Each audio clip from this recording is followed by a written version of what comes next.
High everyone, good morning. আশা করি সবাই ভালো আছো। আজকে আমার মন মেজাজটা একটু খারাপ আছে, কারণ কি মা আজকে বাড়ি চলে গেছে। এদিকে আমার কাজগুলো পড়ে আছে, এদিকে আমি তাড়াতাড়ি করেছি, কিন্তু মন মেজাজটা খারাপ হলে কাজ করতে মন যাচ্ছে না। এদিকে দুটো বেডশিট আমি পরিষ্কার করে নিয়েছি, একটা বেডশিট চেঞ্জ করে নিয়েছি। এদিকে শোনো মায়ের আপুর জন্য চা সার্ভ করছি।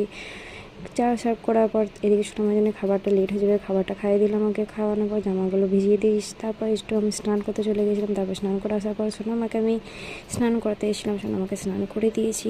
স্নান করানোর পর ওর একটু গাটা মোছাতে লেগে গেলাম, আর মোছানোর পর আমি কিছুক্ষণ এদিক ওদিক করে ঘুরতে লাগলাম ওকে, নাহলে ঠান্ডা লেগে যাবে। সোনামাকে বললাম তোমার আপা একটু ক্রিম লাগিয়ে দিয়েছি। তারপর সোনামা খেলা করতে করতে আর আপাকে দেখাচ্ছি আমি পাউডার লাগাচ্ছি। তারপর সোনামায়ের ছোটো আপা আর এদিকে ছোটো ভাই খেলা করতে এসেছিলো, ক্লান্ত হয়ে তাদের সাথে খেলা করার পর ঘুমিয়ে গেছিলো সোনা আপা।